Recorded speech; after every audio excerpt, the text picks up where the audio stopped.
Welcome to the first of 4 live stream sessions in the workshop on the future of radiological protection. I'm Christopher Clement, Scientific Secretary of ICRP, and I'll be moderating this session titled The Big Picture.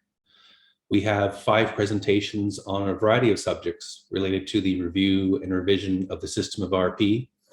I encourage you, as you're listening, to use the Q&A function to enter your questions even during the presentations. You won't interrupt the speaker, don't worry. That way we'll be able to address them as soon as the talk is over. So after each presentation, we'll take a question or two, but we'll do most of the Q&A during at the end of the session once all of the speakers have completed their presentations. So first up, our first speaker in this session is Werner Ruhm. He's chair of ICRP, lead of the Medical Environmental Dosimetry Group at the Institute of Radiation Protection at the Helmholtz Center of Munich, professor at the medical faculty of the University of Munich, member of the Committee on Radiation Risk of the German RP Commission, editor-in-chief of the journal Radiation and Environmental Biophysics, chair of EURODOSE, vice chair of the Radiation Protection Association of the German Physical Society, and a member of the German delegation of UNSCEAR. Clearly a very busy guy. Werner, please go ahead. The floor is yours. So, thank you very much. It is a pleasure for me to welcome you all to the digital workshop of ICRP, Review and Revision of the System of Radiological Protection. Actually, this is a first time ever event. I think never before in the history of ICRP we had such kind of workshop. Of course, this is due to the pandemic situation worldwide, but it offers also new possibilities. And what I heard is that for the workshop, which altogether lasts for 3 weeks, something like that, we have more than 1,200 participants, maybe even more. Now the topic is the review and revision of the system of radiological protection. And it is a real pleasure for me that I can introduce to you this endeavor. I think there is no need to introduce ICRP. Let me just remind you that ICRP publishes regularly, and sometimes ICRP even publishes general recommendations for the system of radiological protection. And this is the list of previous general recommendations, and the last in the row is the famous publication 103, which was published in 2007. So this is the most recent general recommendations of ICRP, of the system. Now, since 2007, of course, ICRP was, as always, very busy. And since then, 45 new publications were published since publication 103. And this included, for example, topics like the integration of the protection of the environment. It provided new clarity on the ethical foundation of the system. It included reports on our improved understanding of radiation effects. Just think of the lens of the eye or radon.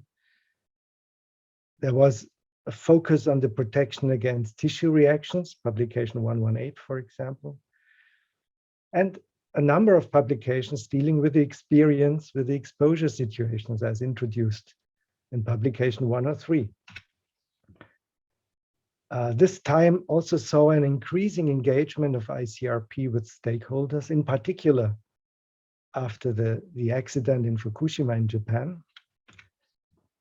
And some new domains were opened for radiological protection, for example, protection of astronauts during human spaceflight or veterinary patients. So ICRP was quite busy since publication 103 was published, 2007.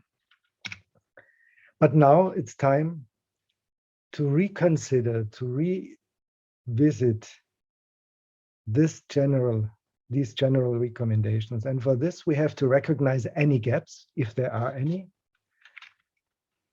We have to consider whether there are updates needed. And for this, our idea is, ICRP's idea is to identify building blocks, most important topics, which are essential and which require essential work for the next general recommendations. And this is a task or an effort which will not be done by ICRP alone. We feel that this should be an exercise or an effort which should be done by the community as a whole, by you, for example. So we count on you in this effort. Well, some of those building blocks have already been completed. Others are currently already underway. And just to give you some examples, for effects, radiation effects and risks, for example, publication 148 is already out, which was on radiation weighting factors for reference animals and plants, or publication 118, I already mentioned this publication on tissue reactions, but there are others which are currently being worked on by several task groups, active task groups of ICRP. This includes TG64 on cancer risk from alpha emitters, TG91 on the effects of low doses and low dose rates of ionizing radiation, TG102, which looked at the detriment calculation methodology. Another topic, TG111, individual response to radiation, or the most recent, or almost the most recent task group on diseases of the circulatory system. In terms of dosimetry, there was the publication 147 on dose quantities in radiation protection, including the use of effective dose. A series of reports on dose coefficients. We have active task groups on reference animals and plants, monographs, for example, on mesh type reference phantoms, relative biological effectiveness, Q factors, and radiation weighting factors. Another area is building blocks on the concepts or structure applications. For example, we have publication 126 on radon, or 124 on the environment. There are active task groups now working on environmental issues, on veterinary practice, astronauts in space, I already mentioned that. And finally, we have also to think about the ethics behind the system, the ethics and values behind our system. There was the publication 138 on the ethics. And there is a task group on ethics in radiological protection for medicine, and another one on reasonableness and tolerability. So there is already some work that has been done or is currently being done, but there may be more. And altogether, this is a huge effort. So we are currently in the process to identify areas that need attention. I already mentioned some of those, but there may be more. And then on our way, we have to develop specific areas through wide and deep engagement with the international community, with you, for example. That's why we are here, actually. And finally, the goal is to draft and publish, and consult on new general recommendations. And this cannot be done within a few days, of course. And we think that this might take a decade from now on. So it's a long process. As I already mentioned, we cannot do that alone as ICRP. There is the need to have international collaboration, to have everyone in the boat who is interested and who wants to contribute. And for this, it's very important that ICRP has already organizations in formal relations. So there are about 30 international organizations where ICRP has close connections, and this is the total list, maybe too small to read all of them, but you can find them on the website. And there may be even more. And all of those organizations, the whole community, that's our vision, should work together to develop the next basic recommendation, general recommendations. Now, to structure the work a little bit, ICRP has published a couple of weeks or months ago a fundamental paper which we called Keeping the ICRP Recommendations Fit for Purpose. This was actually drafted by the main commission of the previous term. This is a paper which is freely available. You can go to the ICRP website and then you are linked with the Journal of Radiological Protection, where the article is online. And the idea was, well, are there any areas that would require review? And the idea was also of this paper just to have a starting point, to start the discussions, and then let's discuss it together. That's the idea. So it discusses, after an introduction, objectives and principles of the system. Is there anything there which we should review? It gives some overarching considerations, for example, also including education and training. It gives some ideas on dosimetry, on effects and risks, and concludes, of course. And as I mentioned, this is an open access paper. So you are all invited to go to the journal's website and download the paper, read it, and then find out whether something is missing, for example, or whether there are some issues which you find really very, very important. And then please give us your feedback. More recently, we have a second paper, which we called Areas of Research to Support the System of Radiological Protection. So this focuses now on the research, which might still be needed to improve the system.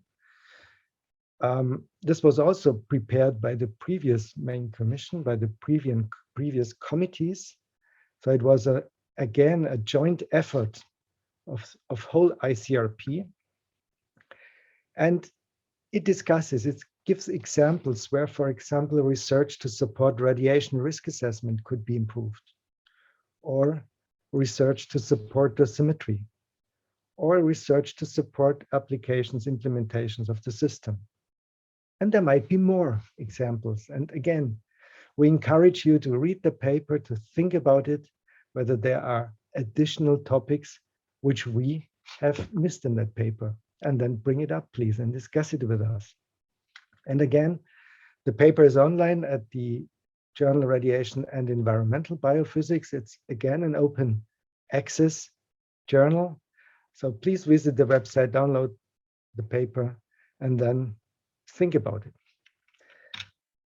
Well, the general strategy, I already mentioned the general strategy. So we have to define building blocks, most important topics we have to work at to improve, to review and refine the system, to come up with the next general recommendations.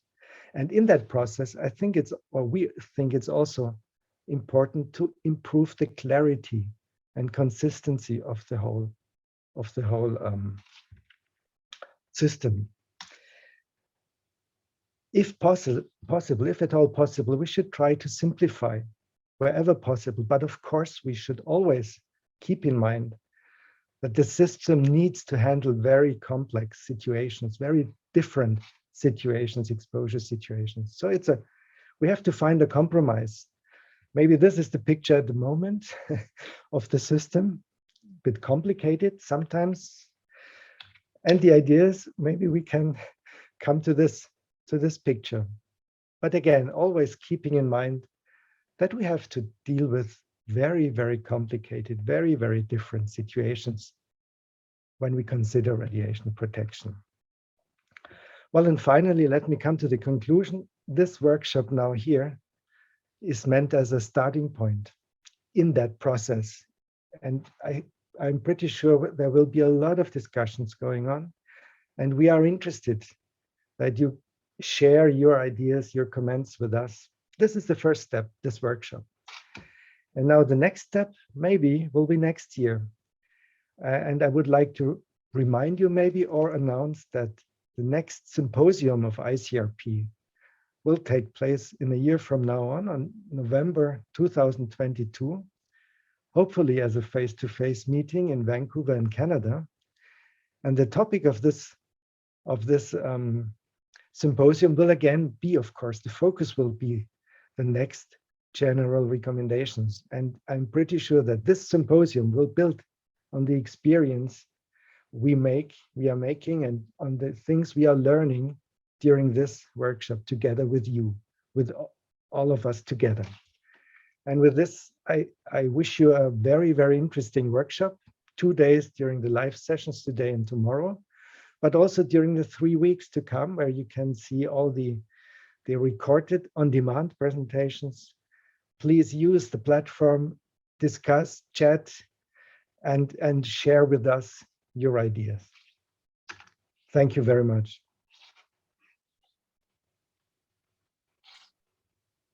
Thank you very much for your introductory presentation, Werner. I hope everyone found that useful to understand the overall process that we plan to take over the next, let's say, a decade. There are no questions yet up here. I think people are just getting warmed up. So please do not hesitate to ask questions during the talks, even if it's not of the current speaker, because we'll also have a Q&A session at the end. But without a question at the moment, I think we'll move on to the next speaker. So thanks again, Werner. Our next speaker is Miroslav Pinak. He's head of the Radiation Safety and Monitoring section of the IAEA, has more than 30 years of experience with scientific work on radiation effects and radiological protection, and on the preparation of the radiation safety guidance documents at the international level. Before joining the IAEA, he worked at OECD NEA, JAEA in Japan, and by the way, he's a perfect Japanese speaker, and at academic institutes and universities in the Czech Republic, Japan, Russia, Slovakia, and USA. And with the NEA, he worked as the scientific officer responsible for the revision of the basic safety standards. Miro, the floor is yours. So good morning, evening, afternoon to everyone who is joining this. It's my pleasure to be here, and thank you very much for ICRP to give an opportunity to IAEA to be present here and to give its thought about the current system on the radiation protection, radiation safety. And as you know, agency is joining hands with IAEA on many aspects on preparing the system and preparing documentation in order to move forward in the uniform way, in unison, if I can say. So Chris, thank you very much for your compliment, but I can assure you I'm not going to speak Japanese this time. You have to bear with my poor English. So let me give you a very brief overview of the agency in general, because I understand there might be some people who have not been around when this similar information has been passed. So that's IAEA is the International Atomic Energy Agency, is actually extending scientific and technical cooperation and peaceful sharing of the technology. And it's established by the United Nations as an independent organization and serves currently 273 member states. Basically, it deals with 3 thematic priorities: peaceful uses of nuclear technology, safety and security associated with this, and with non-proliferation activities, which is actually extending throughout the world in all countries which have something to do with nuclear materials in order to ensure its non-proliferation status. So as has been introduced by Chris already, so I am primarily working on the safety and security, and my area is in the radiation safety. This is more in detail. In general, what we do. You can see there are this kind of nuclear technologies and applications in the energy, health, water issues, food and agriculture, industry, and so on. We also deal with this associated preparation of the safety standards, which are dealing with all these aspects as they are listed here. And we do also this kind of safeguarding verification, which is associated with the function of non-proliferation. And associated with this, we do provide for application of our standards, our scientific vision, our actual knowledge through various types of programs, which we call services, technical cooperation program, coordinated research programs, project collaborating center, review missions, laboratory services, and so on and so on. So this is actually the whole scope of the activities of the agency, what we are trying to do. And I do believe to a certain extent we are helping to promote the successful and peaceful use of nuclear technologies in general. Coming to the role and the scope of this meeting or the workshop, so IAEA, as per its statute, is due to establish or adopt in consultation where appropriate in collaboration with the competent organs of the United Nations and with other specialized agencies and organizations, standards for safety of protection of health, and also for providing application of these standards. So it's not only drafting effort to prepare something based on contemporary knowledge, but also provide for application. So help those who are in charge of ensuring radiation safety in member states or in countries to understand what is appropriately to be adopted in the national framework. So IEA develops standards, provide for a system of organization and governments, and also IEA supports countries in applying these standards by organizing technical meetings, training activities, and providing other advisory services. What is not legible on the right side on my screen, you can see the circle. There is a set of standards which are actually dealing with all aspects of what I have been just talking about. They are covering the scope of activities of the agency. When you look on the radiation safety, radiation protection and safety guidance documents is not that crowded as it was the circle in the previous slide, but you can see a set of documents which have been very recently developed, and I can see very recently, this may be 10 plus few years after establishment of this or the revision of the radiation safety standards or basic safety standards, which are actually the core document on the radiation safety of the agency. And we are now complementing this big picture here is actually the small picture here, and they are being complemented. I intentionally use being complemented because therefore it's still not yet completed by the set of supporting safety guides, tech docs, reports, which provide information on various type of aspects which are actually set in this kind of safety standards. So this is our work, and basically my responsibility as the head of the section in charge of this to observe and to ensure that nothing is left aside. So every area which is stipulated in the BSS is being covered. We cannot do it ourselves alone. As Werner already said, we need to partner with all organizations involved. And this is not only our statutory obligation, but it's also our wish, because we understand we don't know everything. There are many organizations which are bringing additional information, knowledge to this effort. So for this partnership, there has been established Interagency Committee on Radiation Safety already in 1990, which serves as a forum for collaboration between international organizations. So you can see the homepage there. We are trying to modify it, let's say, make it more modern and let's say the catchy for those people who have interest in learning what is currently on stake in radiation safety. ICRS represents an important step towards international harmonization. I have an underlined harmonization because some people might see it not as fully appropriate, but still it's harmonization of radiation protection and safety, because we at the IEA, we see the radiation safety is cross-border issue. There is no, you cannot cross border for radiation safety aspects. So, and now come to the ICRP. So what we actually do with ICRP, we have been joining hands, as I said in the beginning, already a long time ago. Far before I started the work with the agency, already first agreement was signed in 1981, which was then superseded by the agreement which was signed later in 2014. And recently, we are just updating according to current needs and development of our cooperation. Formal agreement is to set up a framework for enhanced interaction and information exchange on specific and jointly identified subject of interest both organizations. And that we try to fulfill.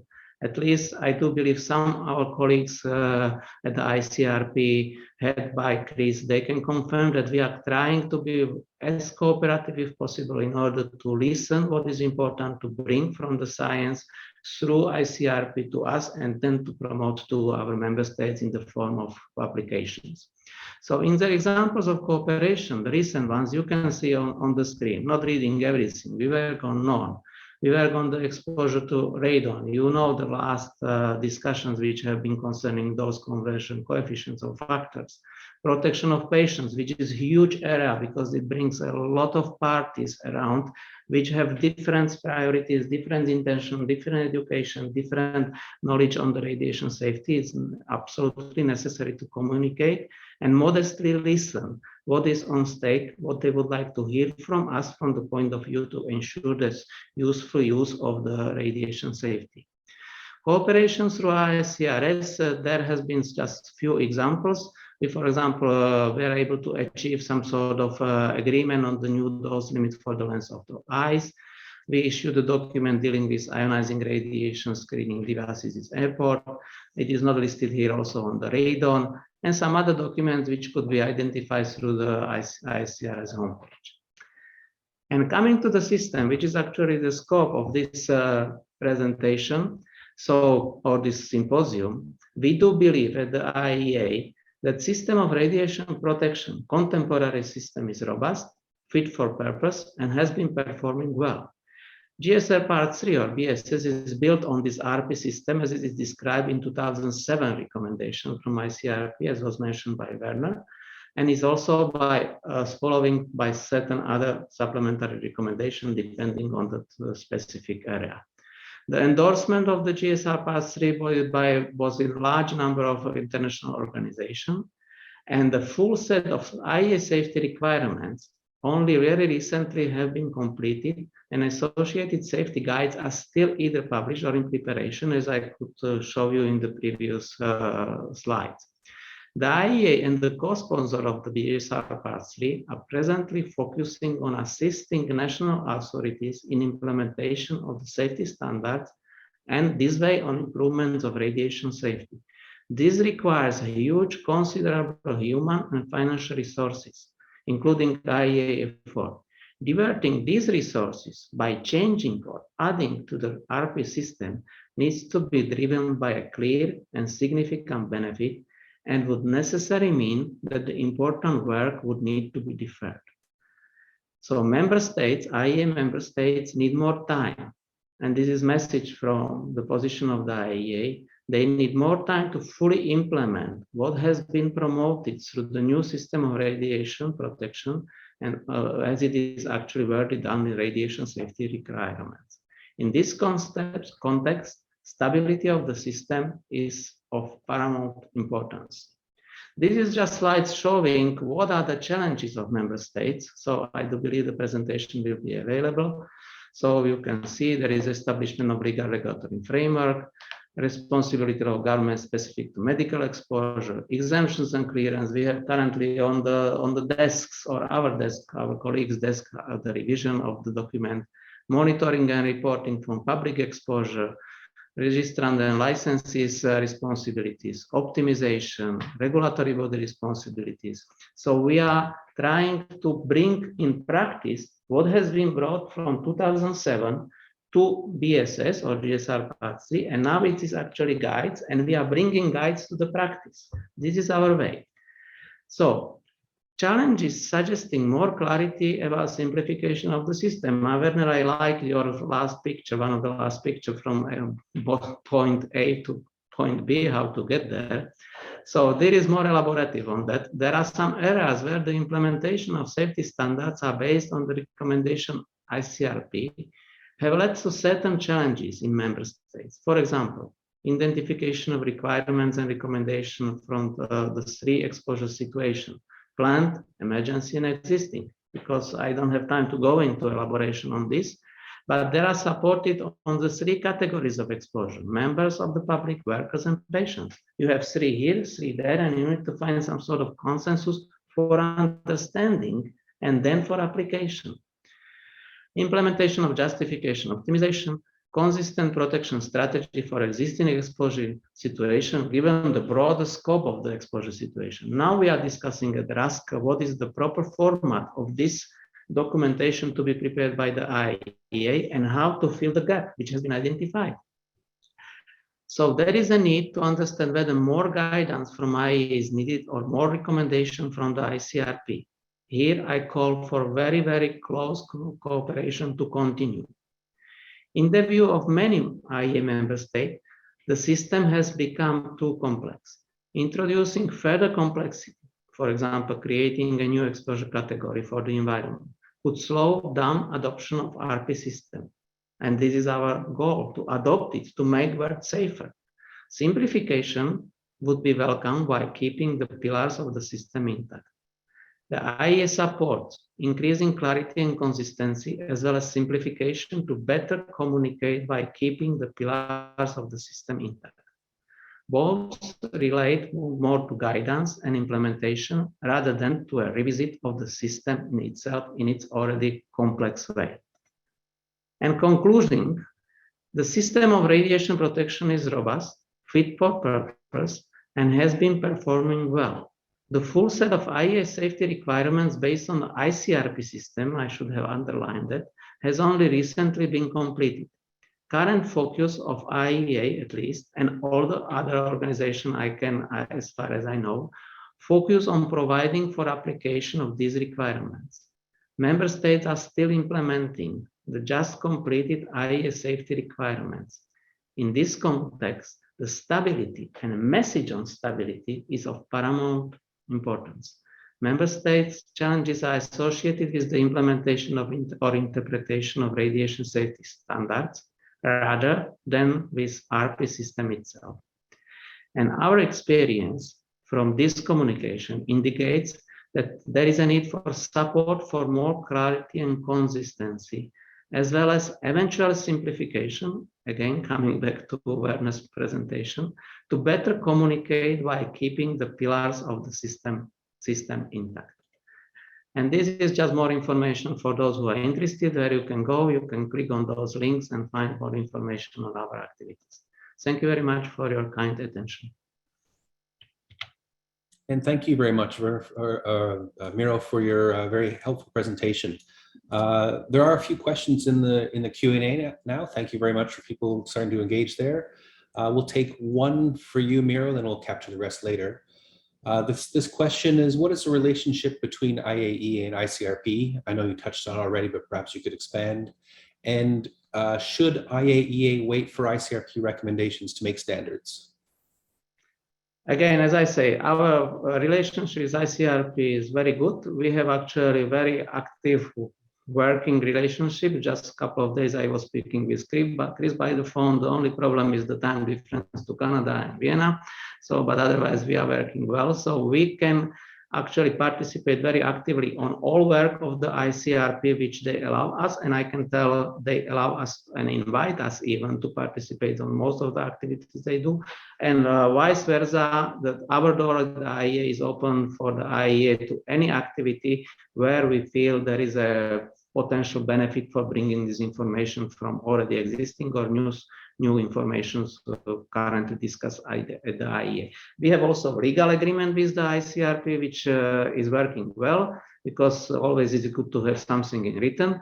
But from this point of view, I do believe the cooperation is going well. So what was the second part of the question? The second part was whether IAEA should wait for ICRP recommendations. Should is too strong word. I'm not native English speaker, but certainly it would not be good if we actually are moving in some sort of disharmonized way. So we try to communicate. We do not need legally to wait for anything basically, except from the, let's say, direction from our member states, which we do follow.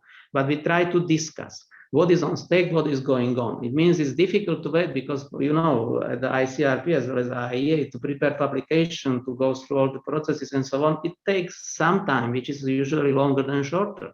So waiting for someone finishes its work and then starting new one, it will be already new system in revision because it will be 10 years plus. But we communicate, we do work in parallel in sense, not to compromise each other work and helping each other. So it means that, let's say, if the ICRP new recommendation or some publication is published, we already know that our revision of documents is in line with what is going to appear in this publication. This is the way. We cannot afford waiting for someone else finishes its work, in particular in here. We need to work unisono and in harmonized message. This is what we try to communicate. Thank you. Perfect. Thank you very much, Miro. And although there are some more questions, we'll hold them till the larger Q&A part at the end of the session. So thank you for your presentation. Next up is Sigurdur Magnusson, who is the director of the Icelandic Radiation Safety Authority and has more than 40 years of work experience in radiation protection. So he must have started at the age of 10. He was the chair of the IEA Radiation Safety Standards Committee in 2005-2011 when the basic safety standards were revised. a member of ICRP Committee 4 from 2009 to 2013, and was the chair of HRCA, which is the heads of the European Radiological Protection Competent Authorities, 2012 to 2018. He is a member of the IRPA Executive Council since 2012 and chair of the IRPA Task Group on the revision of the system of radiological protection. He'll be speaking today on behalf of IRPA. Sig, the floor is yours. Thank you very much, Chris. Dear colleagues and friends, ladies and gentlemen, good afternoon, good evening, good morning, depending on your location. I would like to begin by thanking the ICRP for organizing this important workshop and giving IRPA the opportunity to present the IRPA perspective on the review of the RP system. IRPA is the International Professional Association for RP Professionals since 1965. There are 53 associate societies in 68 countries, and we have over 18,000 individual members. The role of IRPA is to promote IRPA as the international voice of the RP profession through engagement with other international organizations and professional bodies, to support the needs of the associate societies by developing, enhancing, and sharing good practices and high standards of professionalism, and to support the education and training of RP professionals. The RP system is a high priority for IRPA, and in 2015, IRPA consulted with the associate societies on the effectiveness of the RP system and its ability to be communicated and understood. The summary of the outcome: IRPA consultation is the system of protection fit for purpose, and can it be readily communicated? Views of the radiation protection professionals was published in the Journal of Radiological Protection in 2018. It's an article with Roger Coates and Renata Czarczynski as the authors. One of the main issues to emerge from the 2015 consultation was the issue of optimization, and in particular reasonableness in optimization of protection. And this was the topic or the focus of a consultation with the associate societies in 2020. The outcome, a paper, IRPA Perspective on Reasonableness in the Optimization of Radiation Protection, has been published on the IRPA website. Both of these IRPA initiatives are a very important input to the revision of the RP system, providing the perspective of the RP professionals who have to live with the system. A task group to work on the review of the system of radiological protection was established in July this year to facilitate active IRPA involvement in the review process proposed by ICRP. I have the pleasure of chairing that task group with Bernard Laguine and Claire Louis-Chapelle as vice chairs. The task group has 30 members from 20 associate societies, representing thousands of RP professionals from all regions of the world. The first task of the task group was to provide feedback on the ICRP Fit for Purpose paper. We received feedback from 16 associate societies up to October 5th.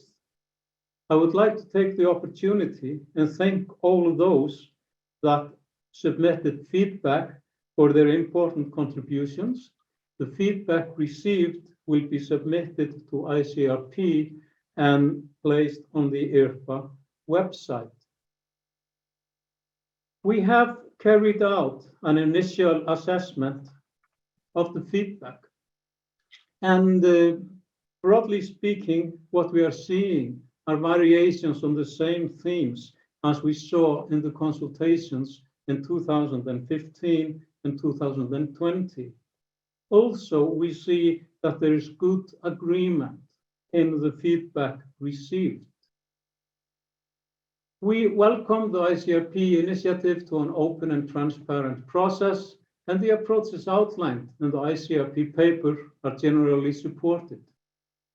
The complexity of the RP system and the resulting challenge to its communication is a concern.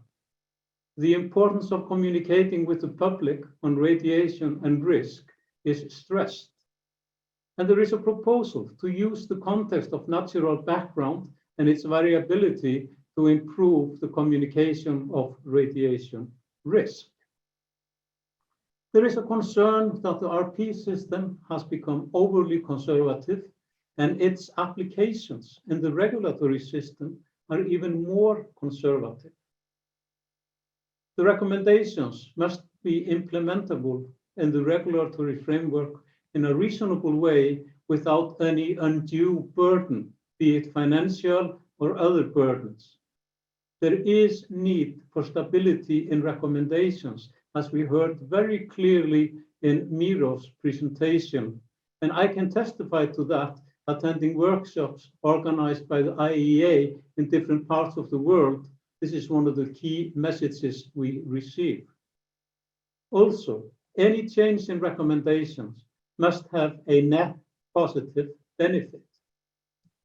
There is strong support for ethics basis in recommendations and for the review of the system to identify areas where explicit incorporation of the ethical basis alongside with the scientific basis would be beneficial.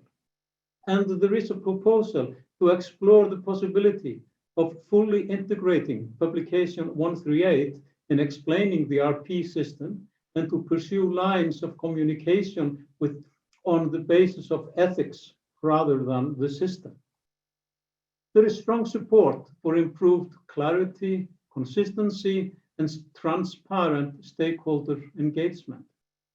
For further explanation of the ICRP intentions regarding protection of the environment and how and when this should be considered in practice, and for the inclusion of the WHO health definition when considering detriment and benefit.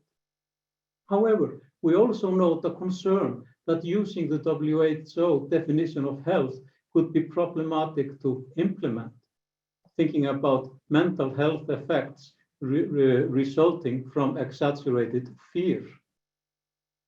There is strong support for a holistic approach to optimization and for recommendations to stress very clearly that optimization is not minimization, to promote the use of reasonable caution, avoiding undue conservatism, and to include non-radiation effects in risk-benefit considerations.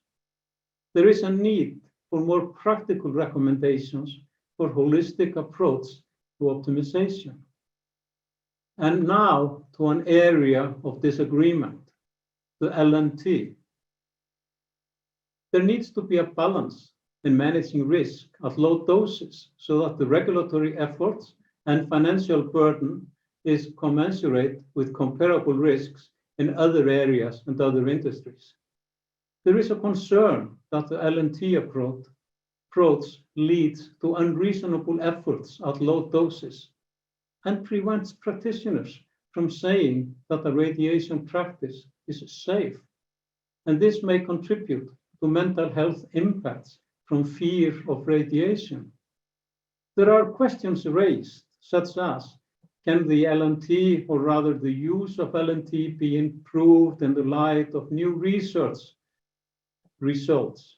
Are there alternative models that are tested and ready for use? This is something for the ICRP to ponder.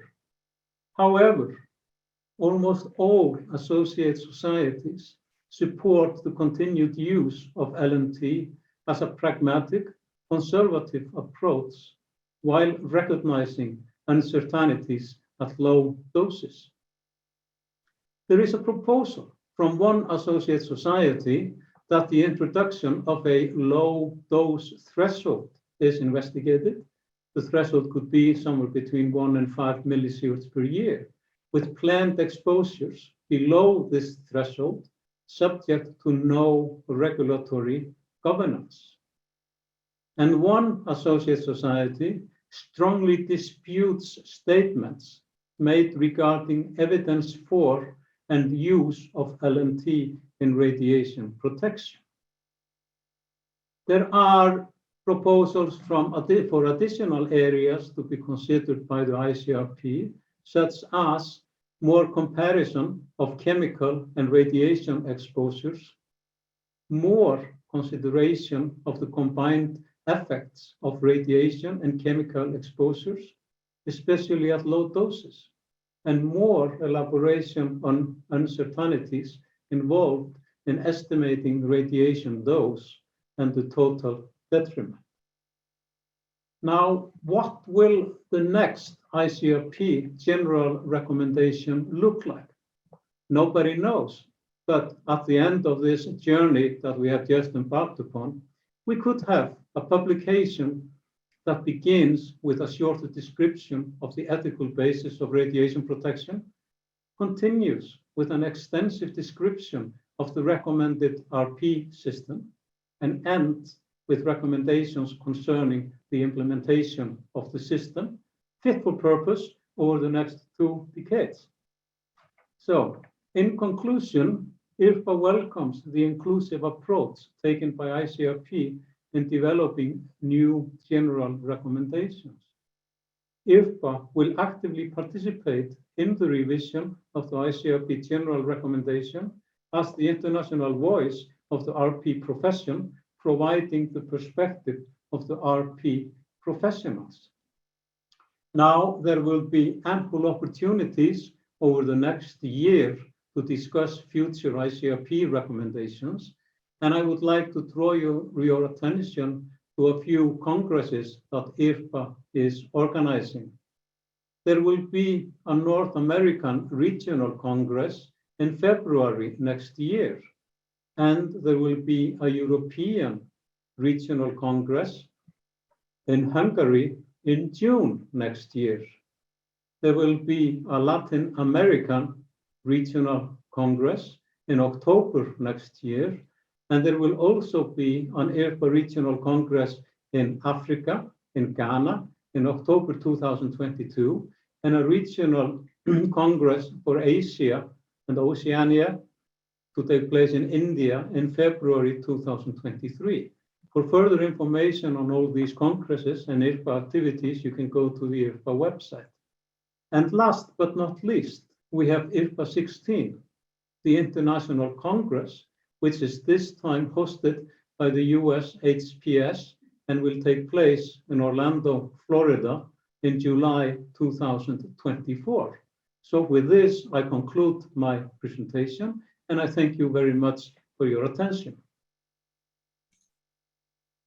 Thank you very much, Sig, for a great presentation, providing very useful feedback from the RP profession. There are quite a few questions now in the Q&A section, which is great, but we'll only take the time to address one now. We'll do the rest shortly after. Sigurður, can you mentioned conservatism in the system of RP. From your point of view, is this conservatism in the implementation or also in the foundations of the system itself? And how might we evolve from this situation? This is really a great question. I just wonder how much time we have. Well, maybe spend. If I try to give the short answer. Yeah. The system in itself is conservative. It is addressing complex situations. However, in the regulatory applications, and I say this with my regulatory hat on, having about 40 years experience as a national regulator, in the regulatory applications, we get even more conservatism. And for those who are interested in these issues, I would strongly recommend the IRPA documents that I mentioned previously, the outcome of the 2015 consultation, and the reasonableness paper that is on the IRPA website. And I believe that the conservatism will be addressed by several speakers over the next 2 days. And there are many abstracts on the platform that I would strongly encourage people to study also on this area. So this was the short version. I can give a very long version. Yeah, maybe that's for a whole nother day, but that's very good. Thank you very much for that answer. And as I said, we have quite a few more questions, but we'll come back to them at the end of the session. So thanks again, Sid.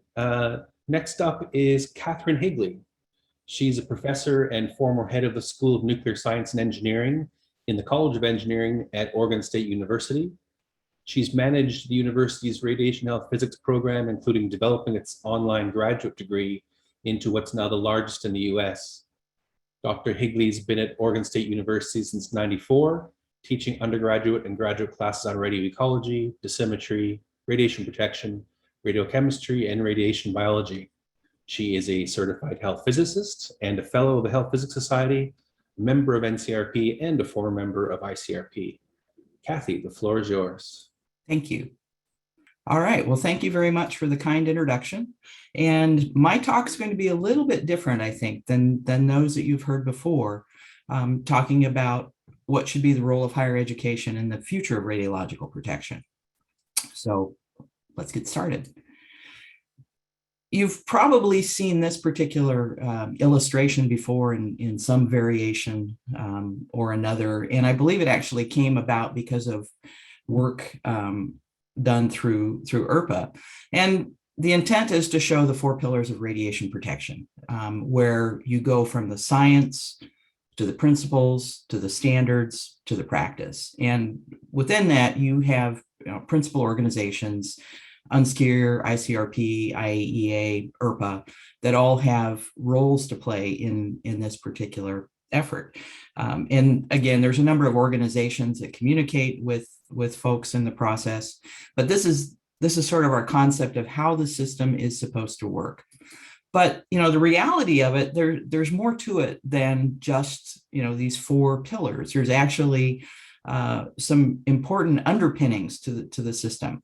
So none of the science, the principles, the practice, or the standards would exist without educated professionals, workplace experience, and additional training. So these are all essential components that we don't really think about a lot, I guess. Perhaps just sort of assume that they're there, like the engine in your car gets you from point A to point B, but you don't think about it very often. And I think that it's important now to stop and take a minute and think about what underpins this system. And it should be viewed as a system, not just between the 4 pillars, but the underpinnings as well. And from an ecosystem perspective, so since I came out of Committee 5, systems are not static. They're subject to change. So you need to kind of think about what are the important aspects, and what should be done. So again, putting on my sort of ecologist hat, these systems can work as feedback loops, or have feedback loops in them. And feedback loops can be positive or negative. So the thing I would focus on is the relevance of what ICRP is doing. And we've heard from the previous speakers about the importance for the guidance that ICRP is providing, that it be practical and it be significant and it be timely. And if it's not, then what you see is the relevance of ICRP is diminished.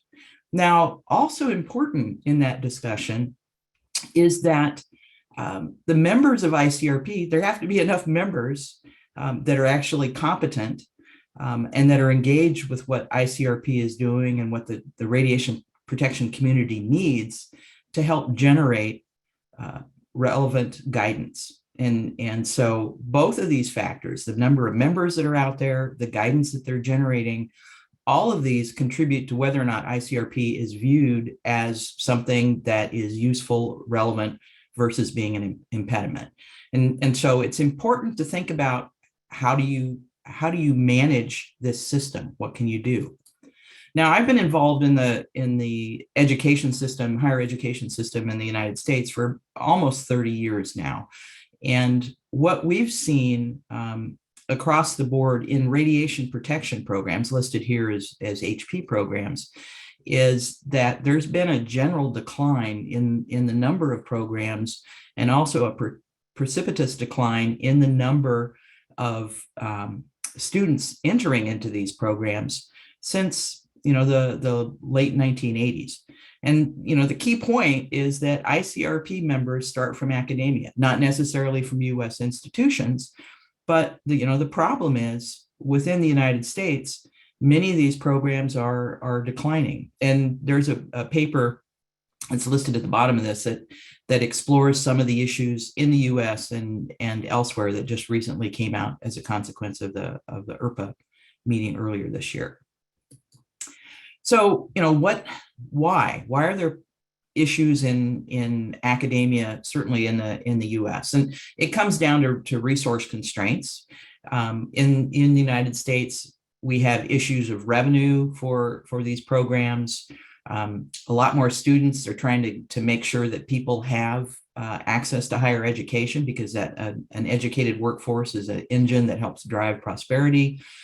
There's goals to maintain the students that you've got. There's goals to bring in students that have never had experience with higher education through their family, graduation targets. All of these things provide decision points to administrators, and they have to decide where to invest.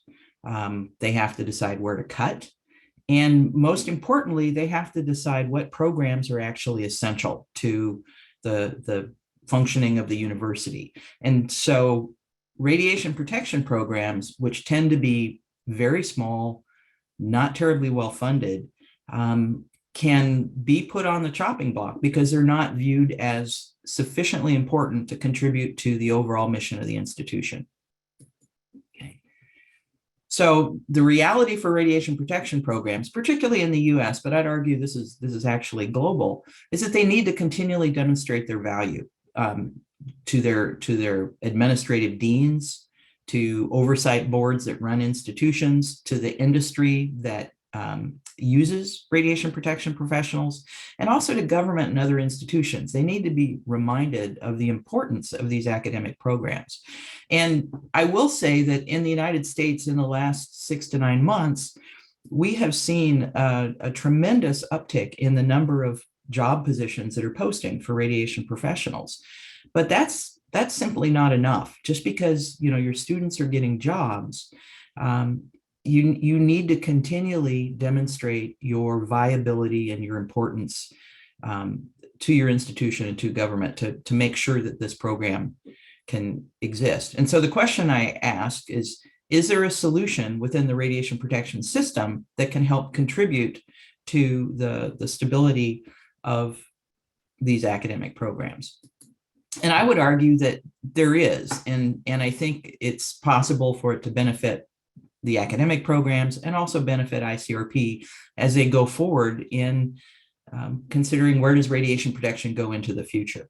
So what I would propose is that you can enhance radiation protection academic programs through international engagement with ICRP and other organizations such as IAEA, UNSCEAR, and others. And you do that by having these academic programs engage with ICRP. As they do so, they're recognized, their reputation grows because they're engaged with an important international institution. The visibility and viability of the programs increase, and this is beneficial to ICRP as well. And the way that I would see this as happening is that we need academic institutions need to create a radiation protection association of academic institutions, not an offshoot of the Health Physics Society, not a health offshoot of IRPA or anything like that, but it has to be an academic association open to any and all radiation protection academic programs where we have some defined rules and structure. And ICRP would need to recognize this as a strategic liaison organization. And this has to have formal recognition between the entities And then we have to build out the association. So we have to have a very inclusive process. So anybody, any program that has radiation protection in their academic program is open to join it, low barrier to join and participate. And then ICRP engages in a two-way dialogue and regular consultations. And as was mentioned, I think, by most of the previous panelists, ICRP already engages with many SLOs. And so this is not something particularly new, but having an academic only entity, I think, would be new and different. So why should ICRP do this? You know, enlightened self-interest? Is there an ethical obligation? ICRP, if you look at it, is kind of a consumer of radiation professionals. And it needs this continuous throughput of educated, experienced individuals to develop, to communicate, and implement its recommendations. These things are all absolutely key for the process to work efficiently and effectively. So the benefits to ICRP for doing something like this is it also builds constituency from a very early stage in the process. More importantly, if you have a very inclusive academic entity, global, then ICRP can have access, more inclusive access, more diverse access to interns, to members, and it also gets better feedback on developing and emerging guidance, because when you have to teach things is when you really learn. You really learn the material.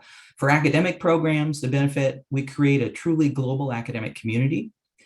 We elevate our visibility to our stakeholders.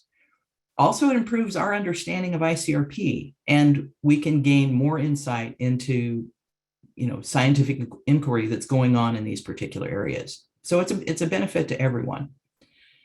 The question is, will this work? What are the barriers to success? Are there already existing competing associations? In the United States, we sort of have the Health Physics Program Directors Organization, which hasn't really taken off. There are others within the European community. They have NEST, the NEA has done some of this work. You know, who would participate in this organization? Who's going to help pay the cost to manage the organization? Are there costs to ICRP? And all of these sorts of things would need to be addressed. So the big takeaway point, I think, is the system of radiation protection is more than simply good guidance. You have these interdependent organizations. The health of the system requires we recognize what these components are, focus on sustainability, consider inclusivity, and academic programs are really an integral part of this. And we have a role to play, but we can only do it if ICRP has its support. So the next steps, I think, ICRP considers what we're proposing, and the Health Physics Program Director, perhaps, like I said, NEA, any of the European organizations else, consider how to take this forward. And with that, I want to say thank you. Thank you very much, Kathy, for a really interesting presentation and exciting proposal. I don't have I do have one question. Could you comment on the ICRP Mentee program? Are you able to do that? So I have worked with the ICRP mentees. I have not proposed any. And this is, again, one where, you know, how do you pay for it? How do you support it? But how do you get more people in front of ICRP? Because I think there are a ton of folks that would be really excited to participate. And so how do you make the process very, very inclusive and diverse? That's a good question, as opposed to, you know, just a few people that know the system that can get in and work it. So thanks, Kathy. And coming back to your proposal on this organization of academic RP programs, are you proposing that ICRP would start this, or how would this begin in your view? What's the next thing? So in my view, there are two separate things. One, ICRP needs to say, yes, if there's an academic organization, we will engage. And then the Health Physics Program Directors, and probably, as I said, working through NEA or some of the European equivalents, starts this conversation to create an association. Because we now have recognized that we can remotely conference through Zoom at a pretty inexpensive way, I think the academic programs can take on this organization and try and move it forward. Thanks, Kathy. I noticed that in the chat and in the questions, there are people already saying this is a very exciting thing. They want to be involved. So maybe there's hope for the future. We'll continue the conversation another time. All right. Thanks again, Kathy. And there are more questions in the Q&A again. We'll come back to them after the last presentation in our session. So next up is Dr. Flavius Ngubuli. He's a lecturer and honorary clinical radiographer with the University of Maiduguri in the University of Maiduguri Teaching Hospital in Nigeria. He has 12 years of post-qualification as a radiographer and 10 years of combined university teaching experience, research, and clinical practice. He has a master's degree and a PhD in radiation, environmental protection, and dosimetry, and his core research interest is in pediatric radiation protection. He teaches and supervises RP at both undergraduate and postgraduate levels, and has more than 30 journal publications and conference papers to his credit. So, Flavius, please go ahead. Hi, everyone, and welcome to the big picture section of the Future of Radiation Protection workshop of the ICRP. My name is Dr. Flavius Ngubuli. I'm a lecturer, honorary clinical radiographer, and radiation protection expert from the Department of Medical Radiography, University of Maiduguri, Nigeria. And I'll be presenting on the topic, keeping the ICRP recommendations fit for purpose and the need for a global North-South collaboration. My presentation will be around the following concept, a way of introduction. Why do we need a fit-for-purpose ICRP recommendation? How can we achieve a fit-for-purpose ICRP recommendation? The indispensable need of a global North-South collaboration to drive a fit-for-purpose agenda in the next decade. By way of introduction, the ICRP has evolved over the years with the impact felt globally. The ICRP activities, in concert with other UN agencies like the International Atomic Energy Agency, the IAEA, the World Health Organization, are well appreciated in the global South. That is the basis on which some of us have the platform to feature in this very workshop. And the idea of keeping the ICRP recommendations fit for purpose is one whose time has come. The COVID-19 pandemic has greatly affected the way we do things globally, hence the need for an ICRP recommendation that is fit for purpose. The gap between the global North and the South keeps widening by day, hence the need for a collaborative effort to ensure that no one is left behind in line with the UN Sustainable Development Goal agenda. No wonder, in the peak of the COVID-19 pandemic last year, the UN agency came up with the global roadmap for digital cooperation to ensure that no one is left behind.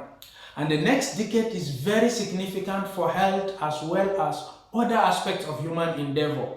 And the radiation protection community cannot stay aloof of this drive. Why do we need a fit-for-purpose ICRP recommendation? Empirical evidences exist in literature on the gaps between the global North and the South in terms of development, deployment, and the implementation of ICRP recommendations in practice. Most of the evidence-based recommendations that have produced laudable results in the global North do not produce the same result in the global South due to variations that exist in our contexts and settings of practice of radiological protection. The global demographic and epidemiological transitions in the global South and North is also another factor. Particularly, the global South is predominantly a young population. And we have a young population in the global South as well as an aging population in the global North, and people requiring recurrent imaging, hence a need for a radiation protection that is fit for purpose. Another reason why we need a radiation protection recommendation that is fit for purpose is based on evolutionary trends in technology and the need for digital literacy and data readiness among the radiation protection community. Concepts, digital concepts like artificial intelligence, big data, machine learning, Internet of Things that are transforming other areas of human endeavor. Also, we'll have to see how we can harness this for the potentials of this in the practice of radiological protection that is fit for purpose. One Health, climate change, and planetary health are subjects of discussion globally. And all these cannot be achieved independent of radiological protection that is fit for purpose. How can we achieve a fit for purpose ICRP recommendation? Most importantly, we need to involve relevant stakeholders, thus leaving no one behind. We also need to broaden our horizon of radiation protection beyond its current boundaries, particularly with the One Health approach and the issue of zoonotic diseases that we have come to terms with based on the COVID-19 pandemic. We also need to develop a global roadmap for digital cooperation in radiation protection that is fit for purpose, to be sure that all our digital contents are also fit for purpose and are fit for purpose for the end users. We need to bridge the knowledge and the practice gap in radiation protection, to be sure that our knowledge and the practice gap in terms of both language and culture, they are all language and culture sensitive. We also need to encourage greater participation by providing funding where necessary, particularly for researchers and experts in the global south who are limited in terms of facilities, in terms of equipment, in terms of infrastructure and training opportunities, particularly for those who are locked out by conflict and armed conflict and crisis in humanitarian settings.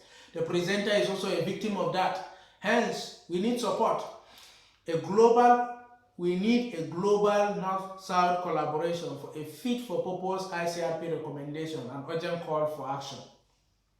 For an effective collaboration, we need to explore our strengths and weaknesses in terms of the parties involved. So, what is the global North bringing to the table? What is the global South bringing to the table? We cannot deny the facts of the expertise available, the resources and the infrastructures in the global South and the global North. ICRP experts and other experts in the global South are very versatile. They are versatile in radiation protection. We cannot also at the same time undermine the expertise, though hugely theoretical, limited by infrastructural resources and funding opportunities in the global South. But researchers in the global South are in touch with the end users and in touch with other environment that the experts or experts in the global North are not also opportune to be in touch with. Hence, how can we synergize for an ICRP recommendation that is fit for purpose? We need to capitalize on our strength from the global North as well as our strength from the global South. We synergize so as to come up with a recommendation for the ICRP that is fit for purpose, so that we can tackle the challenges that are ahead of us in the next decade that is very, very important in healthcare as well as other aspects of the human endeavor, in line with the UN Sustainable Development Goal, even as the world drives towards zero harm in healthcare, a decade of patient safety. ICRP recommendation that is fit for purpose plays a critical role in this. How do we go? Where do we go from here? This is an urgent call for action. Thank you for your audience. I'll stand by for questions.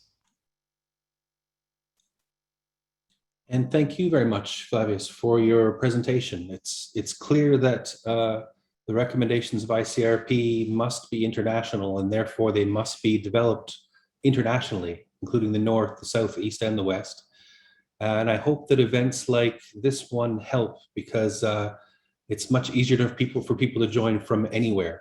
In fact, North-South isn't so much of an issue. It's more East-West because of time zone differences. But in any case, I hope this kind of forum will help encourage this North-South collaboration on review and revision of the system.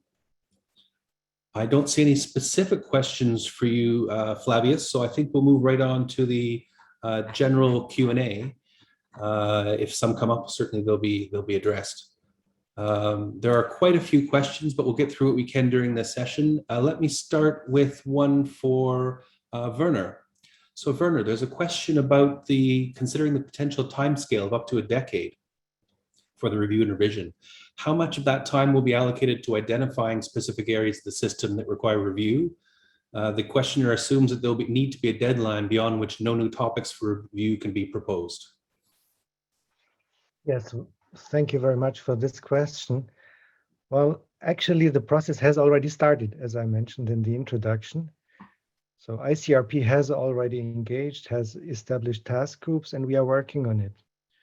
But if there is something which is still open, which we have overlooked, for example, and which may come out of this workshop, we may feed this into existing task groups, or we may even establish a new working party or a new task group working on that. And of course, this cannot be done from today until tomorrow, so this will take a while. But I think, yeah, and I should also mention, as far as the research needed is concerned, the second paper I mentioned today, we have already distinguished between short-term or mid-term research and long-term research. And the long-term research, for example, is clearly beyond the current effort. So it may even go beyond the current effort to refine or to review the system. Now, if we come from the end, let's say in 10 years, we have something, and this will be, of course, an intensive international discussion before. So we will have a draft, maybe, I don't know how long it may take, maybe a year or so, a draft to be discussed online and within our symposia, for example. So I think the next couple of years, we have still time to look at new things and to work at new things, identify them and elaborate them. But then, of course, we should, or in parallel, we should try to feed this into, let's call it the next system. I mean, we heard a lot that the system has to fulfill many requirements, not just the science. The science is the basis, to my mind, must be scientifically sound. But then we come to communication, simplification, must be applicable. So there are many things we have to consider, and this will, of course, take time. But now the next couple of years, I think we should focus on the topics which may require a closer look, and then do it. Let's have a closer look all together. And then maybe at the next symposium or the symposium in 3 years, we have to think about whether we're already there to start drafting something, or maybe it continues for another 1 or 2 years. Okay, thanks very much. I have a question next for Sig, I think. So Sig, how will IRPA carry on and make sense of the differences in opinion between associate societies? At this stage, all concerns seem equally relevant, but some may not be shared by all of us. Well, thank you, Chris. That is really a challenging question to answer, but I will do my best. In an organization like IRPA, having so many associate societies, it's always a challenge. And what we need to do is to reflect and represent the views of our associate societies as well as we can. Now, there are areas where you have broad agreement, and there are other areas where you do not have full agreement or consensus. You can take the L&T issues. So it's very complicated for IRPA to develop an IRPA position based on full consensus on a few controversial or problematic issues. But this is a challenge that we need to face. And like I say, honestly report on and reflect the different views of the associated societies as they may be. Thanks, Sig. There's a follow-up question. How will IRPA continue to engage its associate societies going forward in this decade-long process? Well, we will primarily be doing this through the task group that I mentioned in my presentation. That task group has members from 20 associate societies, 30 members, and this will be the primary vehicle. I believe that IRPA will be engaging also through the regional congresses and the IRPA International Congress in 2024. Okay, thank you very much. The next question for Miro. So Miro, is it possible for other institutions to make RP standards? I think I know the answer, but please go ahead. So according to the statute of the agency within the UN, is the only organization entitled to make the international standards, but it does not prevent other organizations to do the standards as per their decision or decision of their constituencies. But I do believe there is a wide level of consensus among the UN organization and other specialized organizations on the position of IEA in this. And IEA extend cooperation to the maximum extent possible in order to move forward in the harmonized way by listening inputs from all others. Yeah, thanks, Miro. I might just add that there are some more specialized standards that the agency doesn't handle, like those handled by ISO, for instance, the International Standardization Organization. But you're quite right that the agency is the lead internationally under the UN. Good, thank you, Miro. A question now for, where did it go? Apologies. Kathy, there's a question that starts with a compliment. Your argument sounds convincing, but does it need to be a separate organization? Why not, for instance, part of IRPA? This might help get it started in areas where much education is needed, like in developing countries. So I think that's a good and a valid question. The thing that we need to consider is what are the needs and the aspirations for academic institutions, and do they align all of the time with something like IRPA, or are we better off separate, where we can engage with multiple institutions such as IRPA, ICRP, UNSCEAR? And I think this will have to get sort of sorted out, but it's not a deal breaker, for example. Thanks, Kathy. And I think Sig wants to chime in on the same question, not surprisingly. Go ahead, Sig. Thank you, Chris. I would just like to remind you that one of the main roles of IRPA is to support the education and training of RP professionals. With the extensive ties IRPA has to the developing countries through its associate societies, I believe a partnership with IRPA or even organizing such an activity under the umbrella of IRPA could really be beneficial and bringing this to the parts of the world where you need it the most. So this would be my input to this discussion, which is really interesting. The discussion has been good and it's an important issue, and I look forward to continued discussion on this in other forums.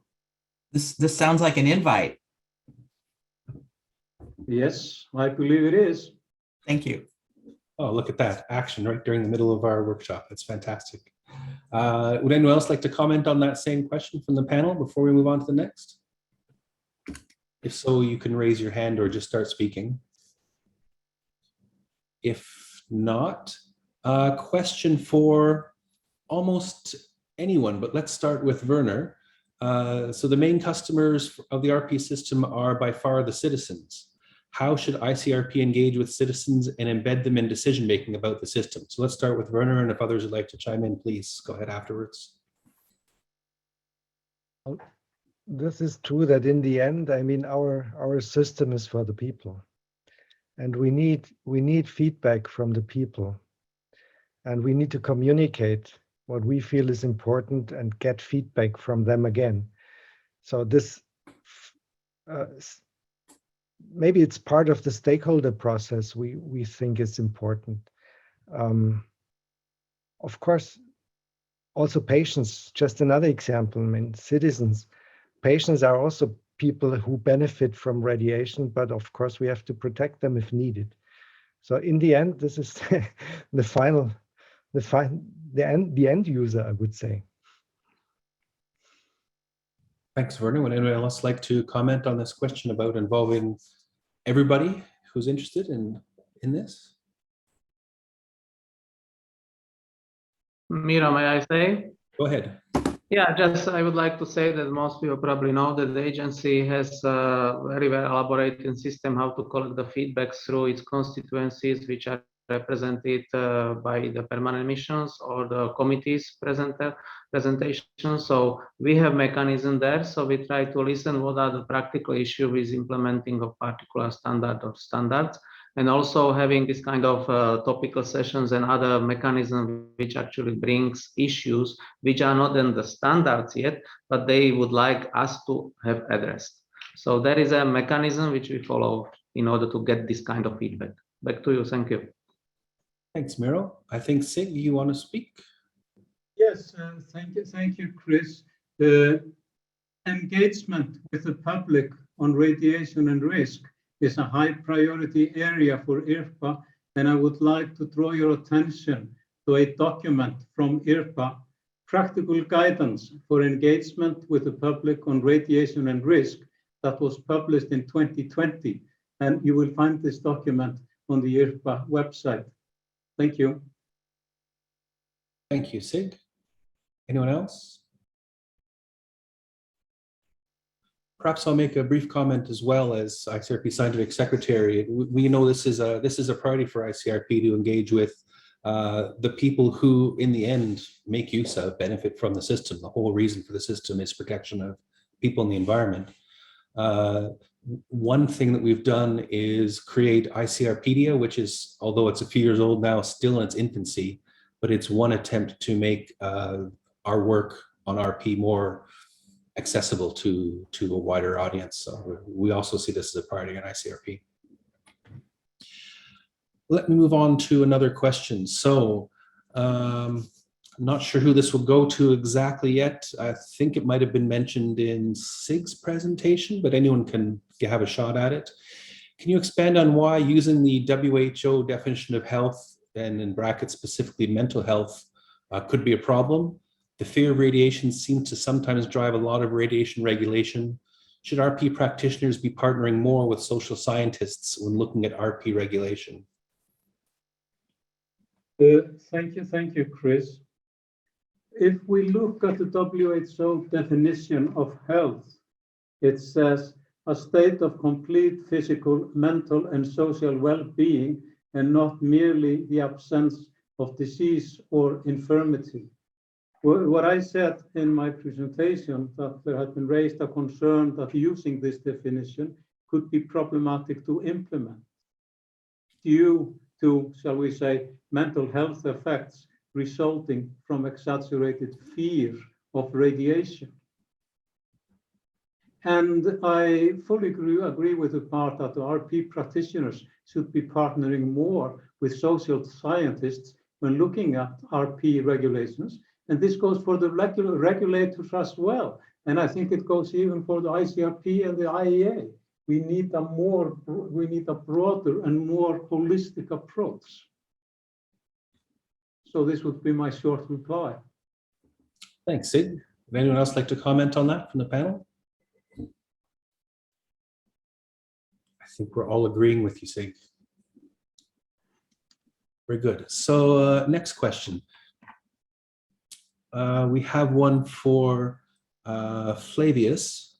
Now I have to find it again. What would you consider the necessary first steps, perhaps by ICRP, in enhancing collaboration between the global North and South, considering the differences in infrastructure and other resources are applicable to different countries? Flavius, would you like to make a comment?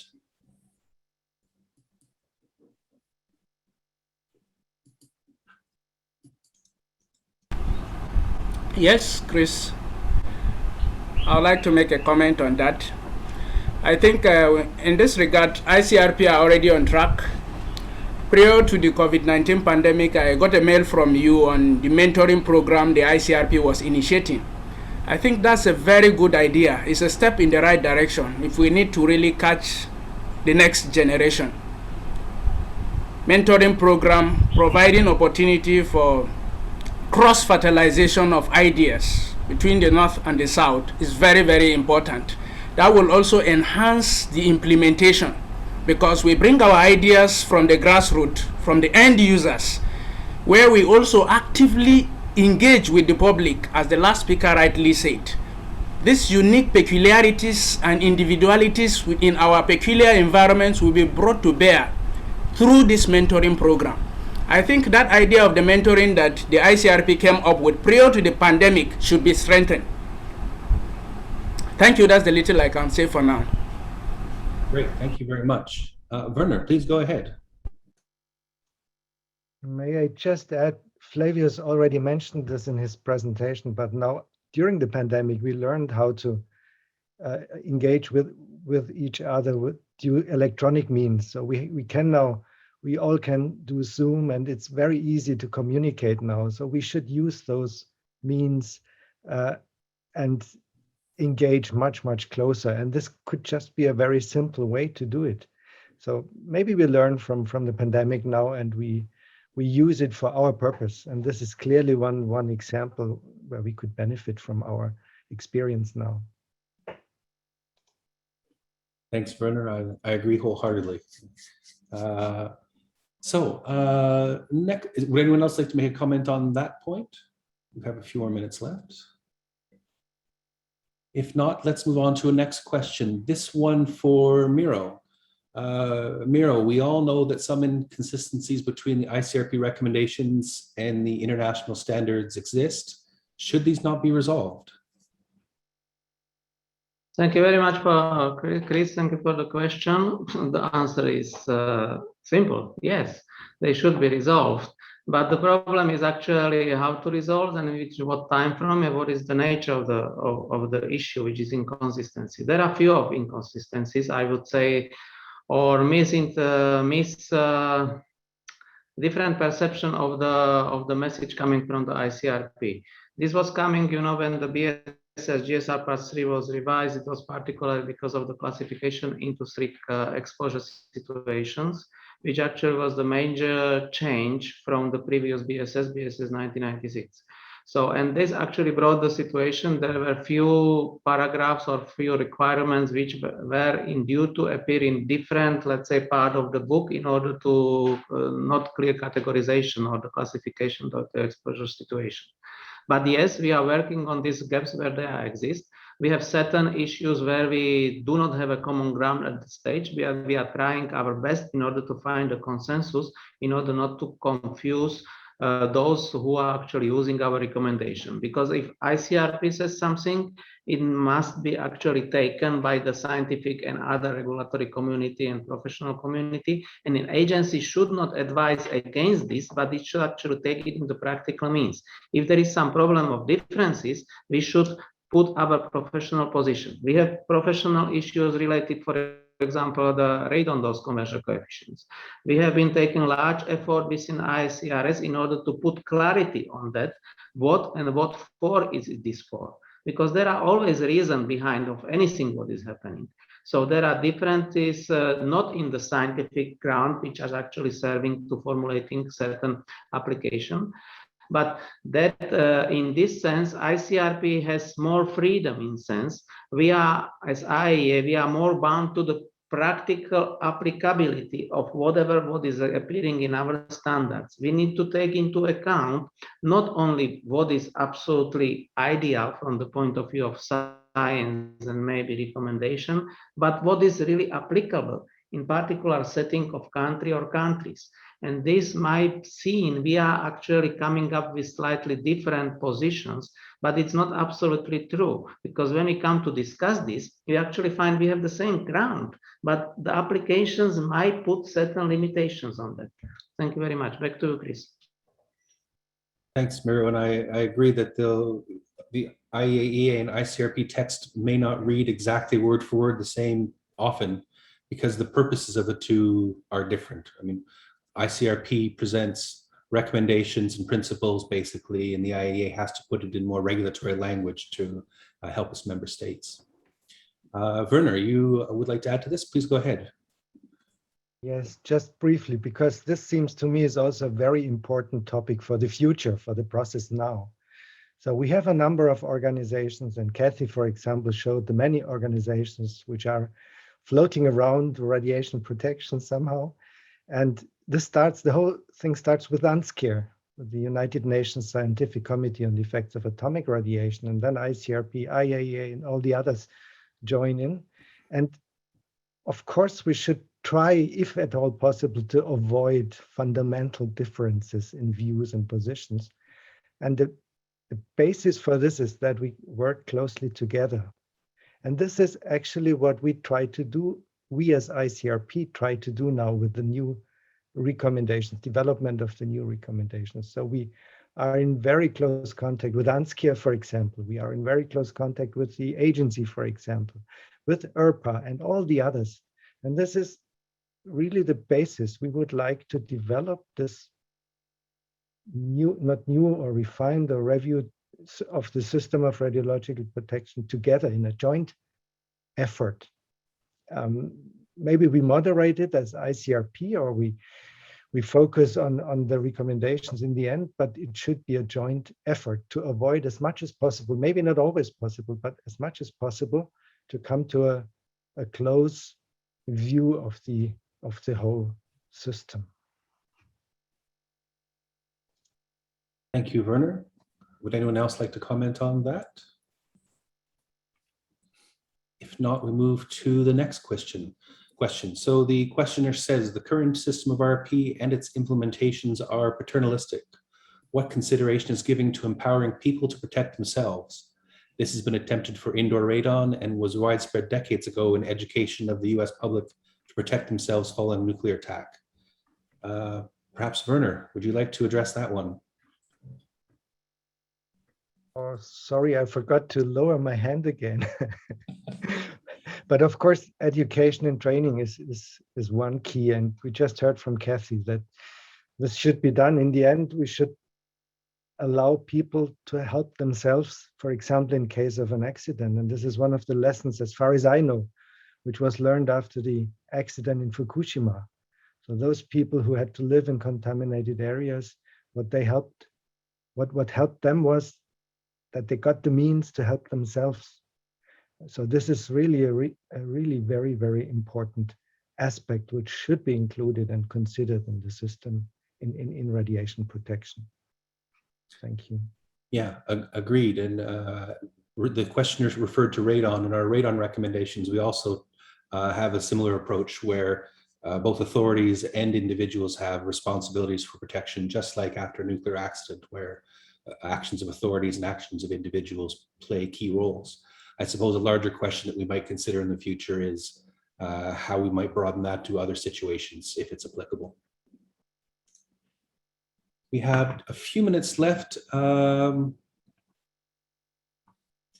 follow-up question about the differences between ICRP recommendations and IAEA standards. So what the questioner actually meant is whether the current ICRP initiative is an excellent opportunity to understand and resolve the differences, not in the standards, but in the new recommendations.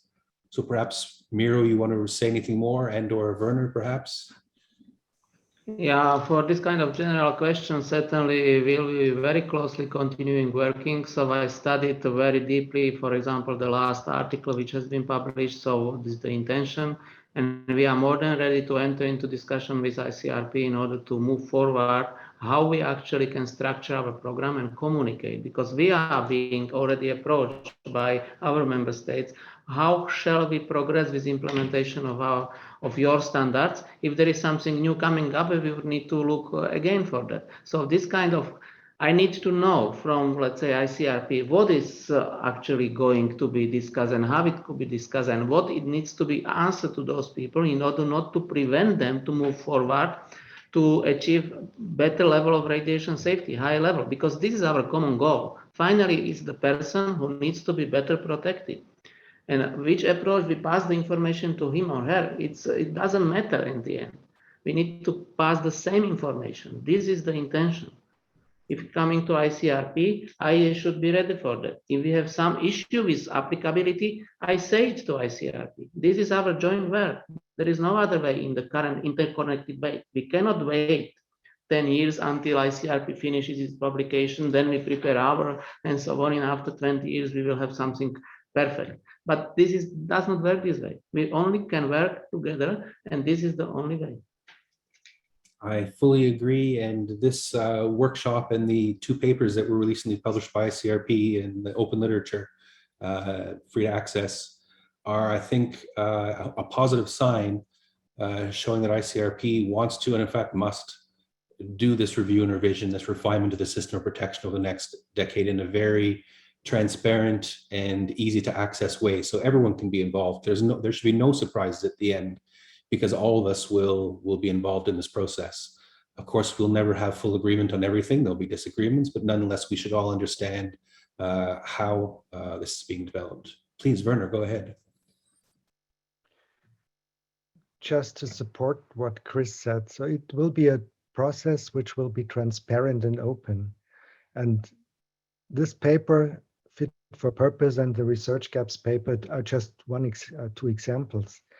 Now, some other means are that we have task groups, and as the task groups evolve and work on it, we will make this again in an open way. We may organize workshops of a certain task group, and everyone could join then and discuss certain topics, like, for example, well, I don't want to mention LNT, but low dose rate effects, but this could be an example, for example, because this is of interest for most of us, I think.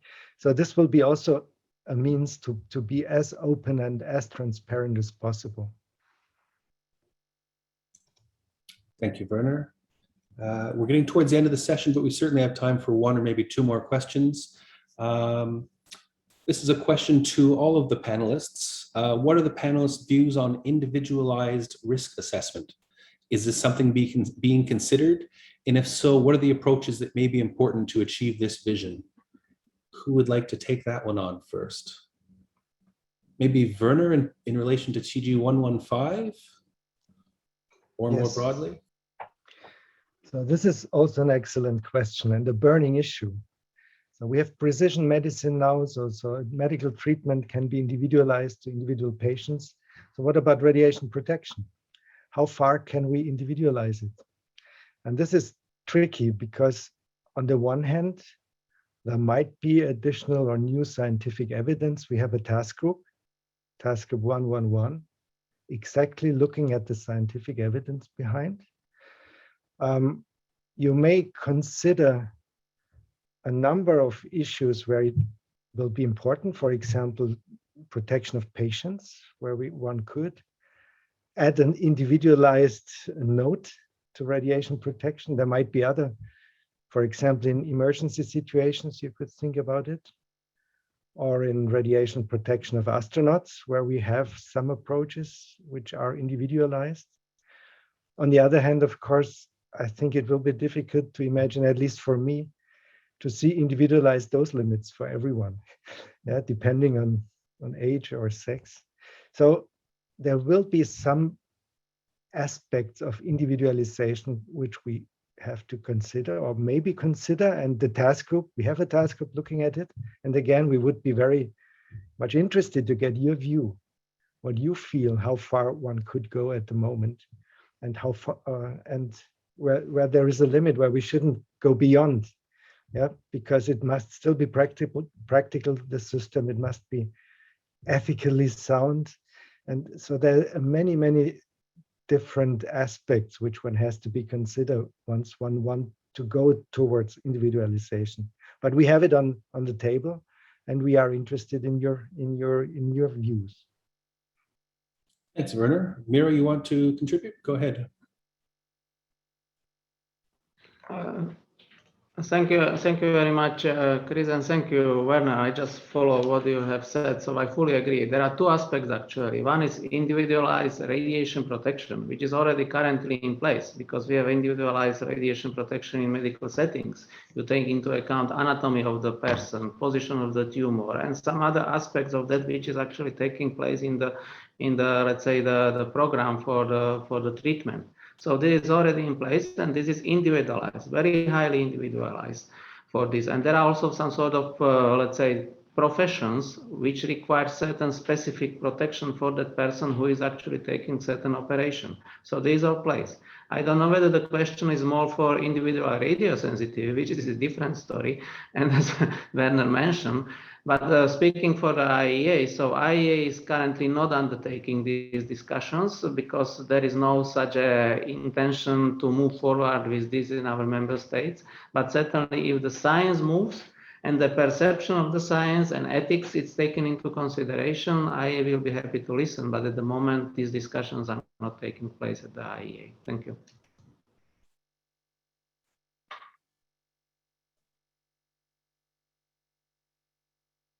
We don't listen to you. Thank you. Thanks, Miro, for letting me know I was muted. It almost worked for the whole session, but not quite. So I think at this point, we'll end the session. There are quite a few unanswered questions, but don't worry, these will not remain unanswered. We will include them in the, so what will happen is after this workshop, after the session, a recording of the session will be available on the platform later today or tomorrow. And we can continue the Q&A and discussion through the chat feature on that page in the platform. So the questions that weren't answered during this session will be put up in that platform to start, and people can take it from there. For the next 2 weeks until 3rd of November, we can continue with the discussion. Let me thank very much the 5 presenters, both for their excellent presentations and great engagement during the Q&A. And thank you most of all to all the participants who came to this session, more than 500, which was great to see. I do remind you that the next live stream session starts half an hour from now. Don't miss it, it should be exciting. There are 2 more live stream sessions in the same time slots tomorrow. And as Werner mentioned at the beginning of his talk, we also have about 50 on-demand presentations, which are also excellent. Please browse through those when you're not visiting the live stream sessions. So thanks again, and I hope to see you all at the next live stream session. Bye-bye.